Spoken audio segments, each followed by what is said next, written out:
साथी नमस्कार, आप सभी का स्वागत है हमारी एक नई सीरीज 15 मिनट 100 और 15 मिनट 100 सीटेट के लिए। हम लोग दोस्तों इसमें क्या कर रहे हैं, थीम बेस्ड प्रश्नों को आपके साथ प्रैक्टिस हम करा रहे हैं। आज की जो थीम है आपको दिख रही है, थीम का नाम है पौधे और जंतु। तो पौधे और जंतु जो थीम हमारे सिलेबस में दी गई है, यहाँ से पूछे गए सभी प्रीवियस प्रश्नों को हमने इसमें डाला है और कुछ नए एमसीक्यूज को दोस्तों हमने इसमें शामिल किया है। तो चलिए आइए शुरुआत करते हैं आज के इस 15 मिनट 100 की। और 15 मिनट 100 में दोस्तों प्रश्न नंबर 1 लगा रहा हूं आपके स्क्रीन पर। प्रश्न नंबर 1 को पढ़िएगा। कह रहा है कौन सा जानवर शीत रक्त वाला होता है? कुत्ता है, सांप है, गाय है, हाथी है। साथियों, शीत रक्त वाले कई जानवर होते हैं और ये जो जीव होते हैं ये सर्दियों के मौसम में क्या होते हैं, लंबी शीत निद्रा में चले जाते हैं। तो इसमें प्रश्न का उत्तर हो जाएगा सांप। इस प्रश्न का दोस्तों सही उत्तर लगा लीजिएगा। बी प्रश्न का साथी सही उत्तर चला जाएगा। प्रश्न नंबर 2 की बात करेंगे दोस्तों, कौन सा पक्षी उड़ नहीं सकता है? कौन सा पक्षी जो उड़ नहीं सकता? कौवा है, कबूतर है, शुतुरमुर्ग है या चील है? साथियों, बात करें शुतुरमुर्ग एक ऐसा पक्षी है, एक बड़ा पक्षी है जो उड़ता नहीं है बल्कि दौड़ता है और इसके अलावा अपने अंडे भी देता है। इसके अलावा क्या करता है,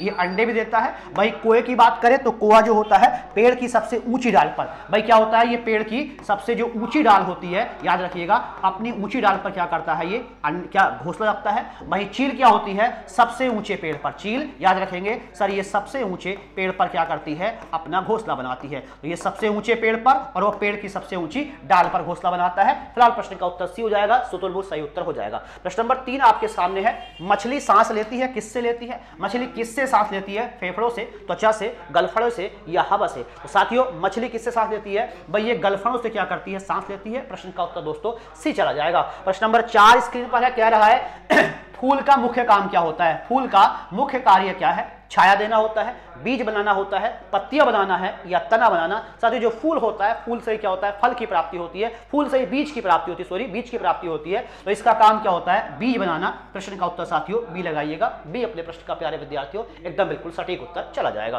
प्रश्न नंबर 5 स्क्रीन पर है, गाजर पौधे का कौन सा भाग है? गाजर पौधे का कौन सा भाग है? जड़ है, तना है, पत्ती है या फूल है? साथियों, गाजर जो होती है वो क्या होता है, इसकी बात करेंगे, ये जड़ है। और इस प्रकार की जड़ें होती हैं, इनको आप कह सकते हो मूसला जड़ें। क्या है, गाजर कैसी जड़ है? एक मूसला जड़ का क्या है दोस्तों, एग्जाम्पल है। और मूसला जड़ की अगर आपसे बात करें, इसके अलावा गाजर हो, मूली हो, चुकंदर हो, सब ये क्या है दोस्तों, ये सब के सब क्या होते हैं, मूसला जड़ के साथ ही क्या होते हैं, एग्जाम्पल होते हैं। प्रश्न का उत्तर ए चला जाएगा। प्रश्न नंबर 6 स्क्रीन पर कह रहा है, आलू पौधे का कौन सा भाग है? भाई आलू कौन सा भाग है पौधे का, आपको बताना है। क्या आलू जड़ है, तना है, बीज है या फल है? आलू को आप कह सकते हैं दोस्तों, ये क्या होता है, तना होता है। और तना में भी कैसा कह सकते हैं सर, इसको कह सकते हैं सर, ये एक संशोधित तना होता है। कैसा होता है, एक संशोधित तने का दोस्तों क्या है, एग्जाम्पल है कौन, आलू। इस बात को याद रखिएगा। प्रश्न का उत्तर भी चला जाएगा। प्रश्न नंबर नेक्स्ट देख रहे हो दोस्तों, कह रहा है प्याज। भाई प्याज को पूछा गया, प्याज किस भाग का उदाहरण है? जड़ है, संशोधित तना है, बीज है या साथियों पत्ती है?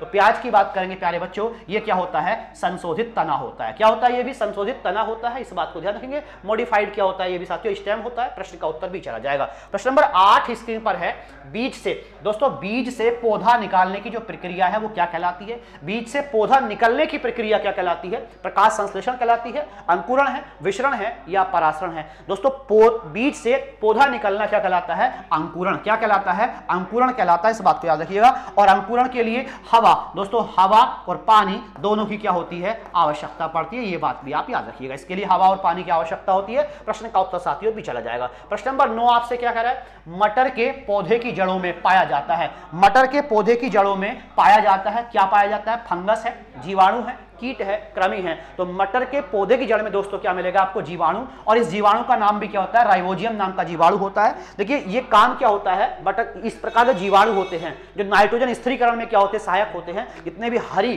फली वाले पौधे होते हैं ये सब उन्हीं की जड़ों में पाए जाते हैं। तो प्रश्न का उत्तर भी, मटर की जड़ में जीवाणु पाया जाता है। कौन सा है, कई बार पूछा जाता है सर कौन सा है, राइबोजियम जीवाणु, आप याद रखिएगा। प्रश्न का उत्तर भी हो जाएगा। प्रश्न नंबर 10 आपके स्क्रीन पर है, कह रहा है मिट्टी में सूक्ष्म जीव कौन सा पोषक तत्व प्रदान करते हैं? भाई मिट्टी में सूक्ष्म जीव कौन सा पोषक तत्व दोस्तों प्रदान करते हैं? सोडियम देते हैं, नाइट्रोजन है, सल्फर है या कैल्शियम है? प्रश्न का उत्तर नाइट्रोजन हो जाएगा। क्या हो जाएगा, नाइट्रोजन। और ऐसे जीव मैंने फिर से कह दिया, ये कहां मिलते हैं, हरी या हरी फलीदार वाले पौधों में। हरी फलीदार वाले जो दोस्तों पौधे होते हैं ये उनके अंदर पाए जाते हैं या उनकी जड़ों में पाए जाते हैं। इस बात को जरा ध्यान रखिएगा, हरी फलीदार पौधों के अंदर दोस्तों ये क्या होते हैं, पाए जाते हैं। प्रश्न का उत्तर भी नाइट्रोजन दोस्तों सही उत्तर चला जाएगा। प्रश्न नंबर 11 को देखिए क्या कह रहा है, ऊंट पानी के बिना कई दिनों तक क्यों रह सकता है। भाई ऊंट पानी के बिना कई दिन तक क्यों रह सकता है। शरीर पानी में नहीं खोता है, हम्प में पानी जमा हो जाता है, शरीर में वसा संग्रहित हो जाती है, या इसे पानी की आवश्यकता नहीं है।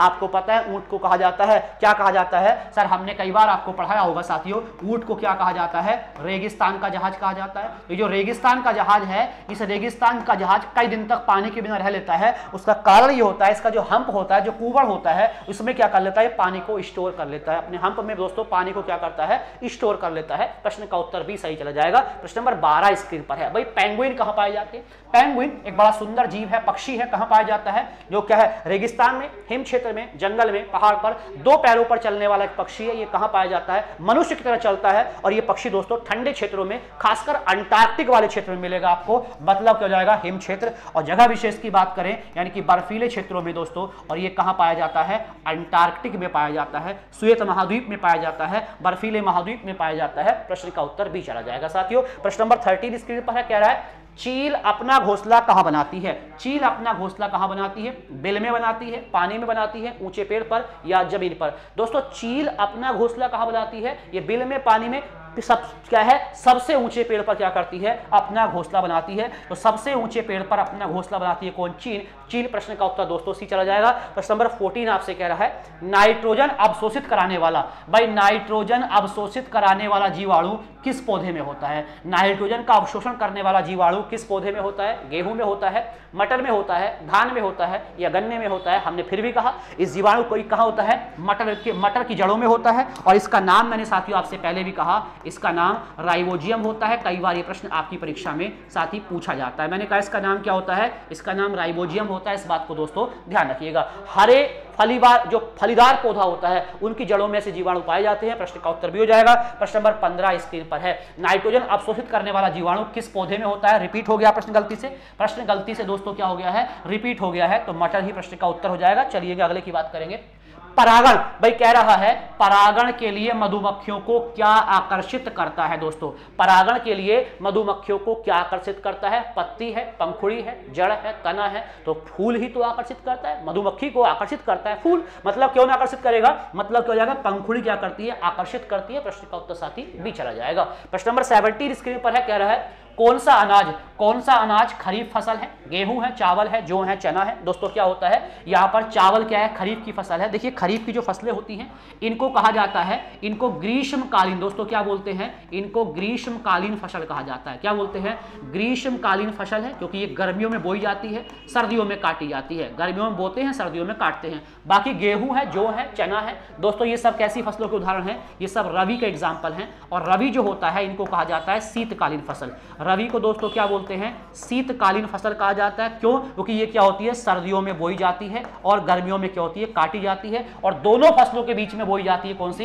रवि और खरीफ के बीच में दोस्तों कौन बोई जाती है, जायद। इन दोनों के बीच में इसको बोया जाता है। फिलहाल आपके प्रश्न का उत्तर साथियों बी, चावल। इस प्रश्न का दोस्तों सही उत्तर चला जाएगा। ठीक है। प्रश्न नंबर 18 आपसे कह रहा है कछुआ किस प्रजाति का जीव है। दोस्तों कछुआ किस प्रजाति का जीव होता है, जलचर है, स्थलचर है, उभयचर है, या सरीसृप है।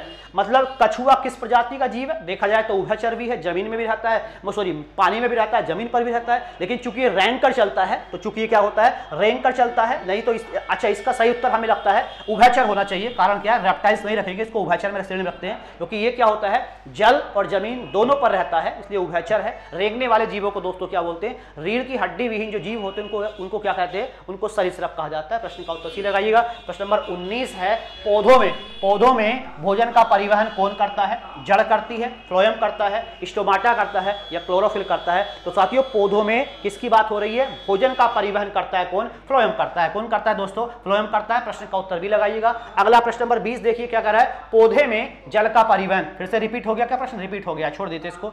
अगला कह रहा है बीज के अंदर कौन सी चीज होती है, बीज के अंदर कौन सी चीज होती है, केवल पानी होता है, फल होता है, भ्रूण होता है, या है, छाल होता है। दोस्तों बीज के अंदर होता है एम्ब्रियो, एम्ब्रियो मतलब क्या होता है, भ्रूण, जिससे क्या बनता है, बीज ही तो बनता है। प्रश्न का उत्तर दोस्तों सी चला जाएगा, सी सही उत्तर होगा। प्रश्न नंबर 22 को देखिएगा क्या कह रहा है। प्रश्न नंबर 22 कह रहा है कौन सा पौधा पराश्रयी पैरासाइट होता है।